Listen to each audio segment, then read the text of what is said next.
What is going on, guys? How you guys doing today? Howdy. What's up? What's up? Yo, what's up? Everybody, if you're watching today and you're wondering, what am I watching? Why do I need to be watching? What we're going to be going over today is how to drive for dollars and be successful. Now, if you've never done a deal driving for dollars and wholesaling, I'm telling you it's a great strategy that we're going to break down. We got Shaun Young, we got Jarrod, Frankum, and me. We're going to break down deals that we've done. Shaun's done a lot of research today for you guys to show you guys how to do it the right way. So before we dive in, let's introduce ourselves. My name is Nathan Payne. I've been wholesaling for about 7 years now, done hundreds of deals, and I like coming to you guys to show you guys how to do deals. That's why I'm here. Jarrod, how about you go? Yeah, I started wholesaling in 2019. I'm Jarrod Frankum, and this business has absolutely changed my life, and I want to pay it forward. Yeah, I love it. That was beautiful.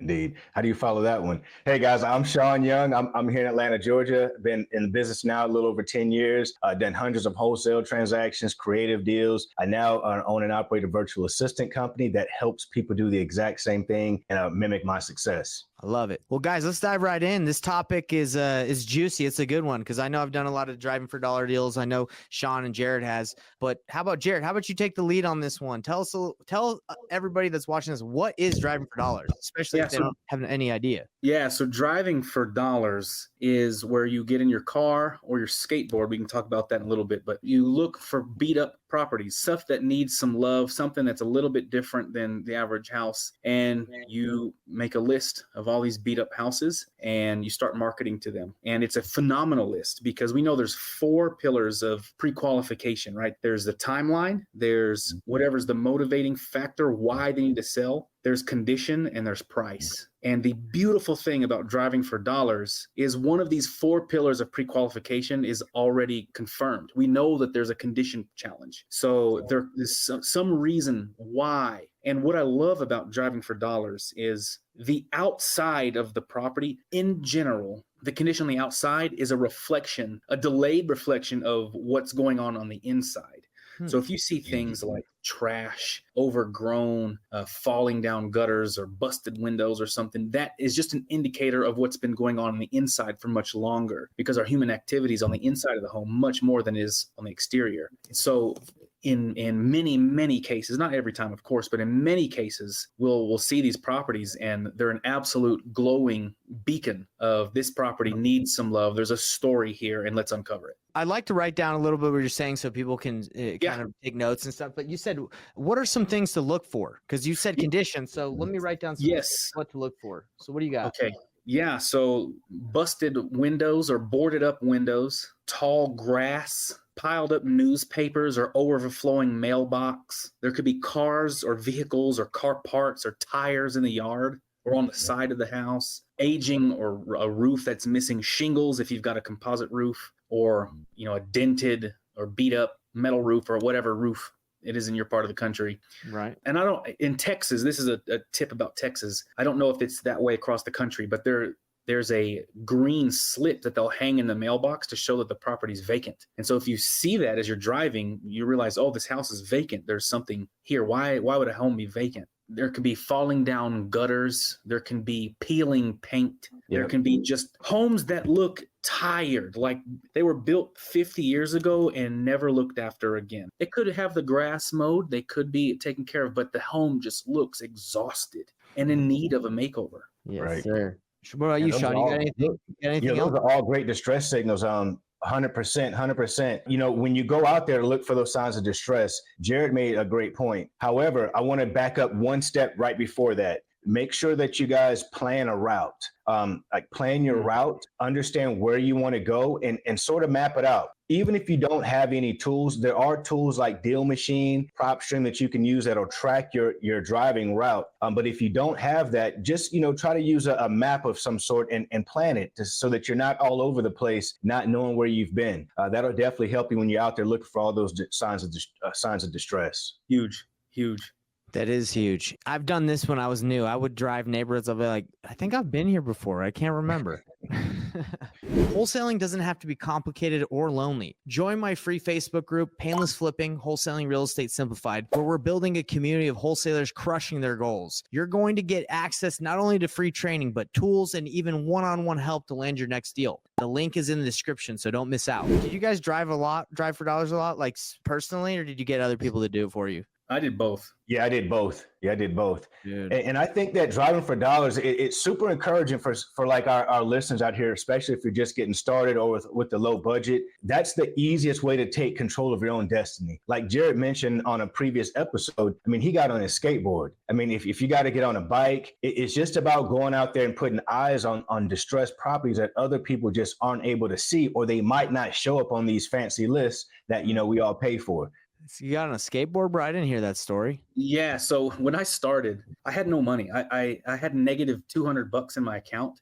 Anyway, I had moved back to America from Brazil and totally zeroed everything without getting too into detail. I had negative 200 in my account, and that was it. And I had started doing some campus ministry as a job, but I still didn't have any money at the time. Wow. But I had my skateboard from college and I had my car from before. I was so tight on cash. Whatever the gas price was that particular week that changed how much I could be able to drive, because I had to be that tight on funds. Dang, that's pretty tight, bro. It was. And so what I did was I put my skateboard in the car. I would drive to the center of a neighborhood and then skateboard the entire neighborhood and come back. Wow. And then I would move the car, a quarter mile down the road, and then get the skateboard out and skateboard again. That's impressive. Anyway, but I had heard so many other people saying, yeah, driving for, and this is 2019, right? This is before like wholesaling exploded and is as popular as it is now. Right. But I had heard, do this, at least just find some homes. And I thought, well, if I want to get into this real estate game, this real estate business, I should probably know what my market looks like. I didn't know about wholesaling, by the way. I had just heard drive for dollars, just look and write letters. And I thought, well, this would be a good opportunity for me to just familiarize myself with what do homes in my market look like. I'm in Lubbock, Texas. What do homes look like? What are the neighborhoods like? If I just go up and down the neighborhoods, I'll get a feel for where good areas are, where bad areas are, where there's more movement, where stuff isn't moving. And so I thought, if I want to get into this, why not go out there and just look at what homes are? And while I'm out there, just write down beat up houses. I mean, I had no clue what I was doing, other than I had heard to do that before. Well, you took massive and perfect action, as we all know is the key. 100%. Right. Wow. And you just mentioned another huge point. You said you took notes while you were out there. That's like literally another step in the process. You got to take detailed notes on what you're seeing. Even like Nathan said, that way you'll know, like, have I been to this neighborhood? Or, you know what, I have been to this neighborhood, but it was like, 60 days ago. Things look like they've changed a little bit around here. I'm glad that I came back. So if you've got notes on what you're doing, it really helps you, organize your business. No, that's incredible. And I'd say at any neighborhood in the country will have something of distress, unless if there's a particular case, like a big fancy HOA or something where they're really on top of it. A few years ago, I was with Pace Morby in his car and we were driving around. He was just on the phone, idly driving while waiting for an appointment. And I was in there with him. We just started going through a neighborhood just while I was on the phone. I'm in downtown, or not down, somewhere in Phoenix. I don't remember exactly what part of Phoenix, but all these nice homes. And then bam, right after another, doom, a bunch of houses that were really in not good shape next to these nice, awesome homes. So it doesn't have to be these war zone neighborhoods. It can be, these are probably $300,000, $400,000 homes. It blew my mind that even in such a busy, big market like that, there's still deals to be had. Even today. It's interesting. I think there's different parts of the United States as well on like how weather affects homes and how bad homes can get. Because I know in Florida, it gets hit a lot by the elements, in Texas as well, where homes can get a lot more, I would say, stressed on the exterior. Like where I live in Utah, it's not that bad. Like homes don't get hit by like foundation issues that bad, or like the weather's not too crazy. But I would say, again, Florida, Texas, a lot in the South. I don't know if you guys, if you agree, I know you guys live there, but feel like the weather really can destroy some properties out there. 100%. 100%. That's cool. That's cool. My biggest deals, by the way, to this day, my biggest wholesale fees were from fire damage. Really? And I found, fire damage. I found houses that have caught fire, and I don't know why, that maybe the fire department, they took the garage door down and boarded up the whole garage. And that was just a weird thing. And I happened to be driving by a week or two, or I don't remember how long, a month maybe, after the fire had taken place. And Jarrod just gave you guys a gem right there, guys. Fire damage homes, that's a gem. Fire damage is awesome. Let me ask you this. My buyers. What'd you make on it? I'm curious. Yeah, so the first two, I'll talk about my first two fire damage deals. The first one, I found the deal on Thursday. I had called the owner and gotten in touch with the owner on Friday, and we had agreed. Over the weekend, my title company was able to close it, and on Monday I picked up a check for $25,000 on my first. I mean that's kind of not an everyday scenario, but that's totally possible. That was my second deal ever. Yeah, ever. You're losing your mind at this point. Yeah, I thought I was God's greatest gift to real estate. Exactly. That's how we all feel in those first couple. We're like, man, what have I been doing with my whole life? I should have been doing this since birth, since I could walk and talk. Yeah, and then a month or two later, I made $47K in a very similar scenario. Seller just was done with it. Hey, here's why. Check this out, is because when homeowners get their insurance checks, they don't have to spend the money to fix the house. They can keep their insurance. Of course, I'm not a lawyer and this and that, verify all this, but they can keep their insurance money and just sell what's left, like a lot. Right. But we were able to fix it and get it inspected and up to code. And anyway, made 47 grand just reselling a burnt house. Let's ring the bell for that one. It blew my freaking mind. I mean, and this was in 2019. And to that point, I had never had more than $2,000 to my name ever. I mean, that was it. I just didn't lost your mind right there. That is awesome. And that's what a lot of people make in a year. And I did it twice. Anyway, it's awesome. This industry is unbelievable. I got a question for you, Jarrod.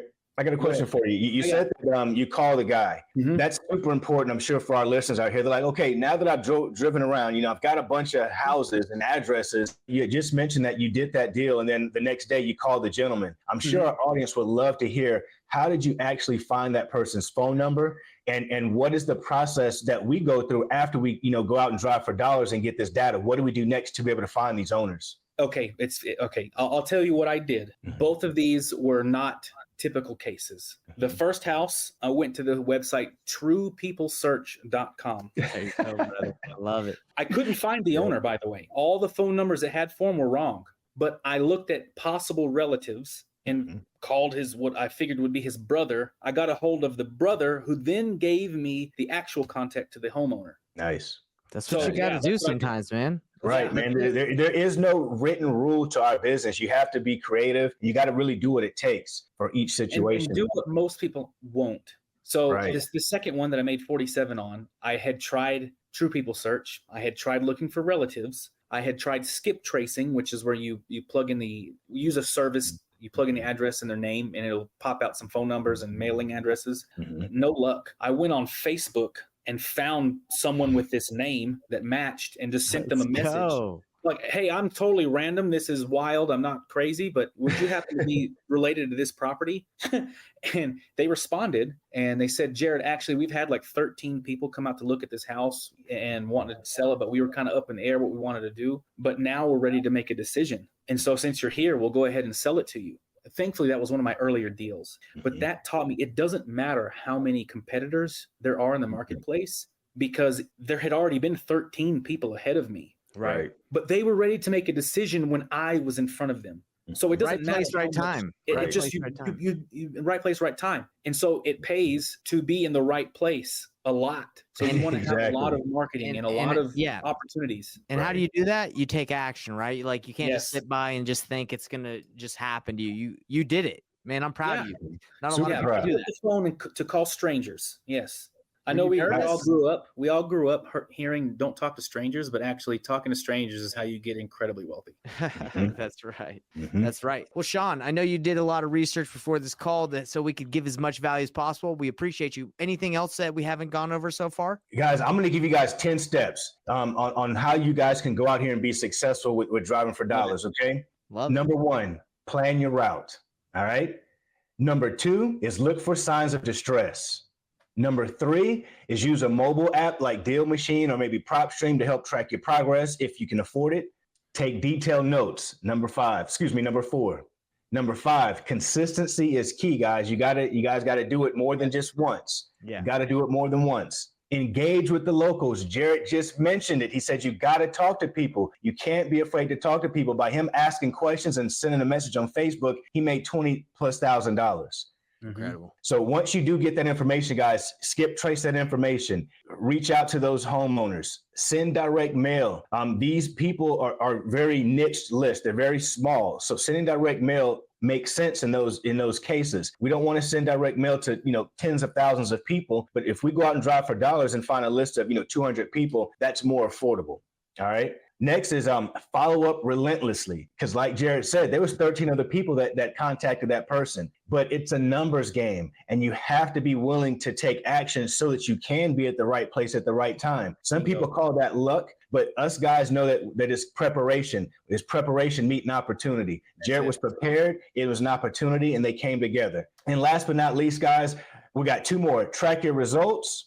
And stay safe while you're out there doing it, guys. Be aware of your surroundings. If you're in bad neighborhoods, be aware of that. Maybe put on a little vest or something if you're going to walk around. Just be very careful when you're out there, especially you ladies out there. Be very careful when you're out there driving for dollars. Seatbelts, everybody. Guys, I know with driving, you got to pay attention because, after a couple turns, your neck starts hurting. It isn't easy. Okay. Right. I've done it and it is exhausting. But yeah, so stay safe out there. Jarrod, you got anything you want to say? Yeah, and I'll say this is even for beyond beginners. This is for beginners and people who've been in the business a while. I think in any industry, with any career, with any job, you tend to get some burnout and think, is this the best? You just have some thoughts of wanting to be more efficient. Is this the best? Is this what I'm doing? Do I want to do something else other than wholesale? I'll tell you this. Every time I've ever gone out to drive and just spent a few hours and I see so many beat up homes or stuff that needs love, it reignites the why within my being of why I'm doing this.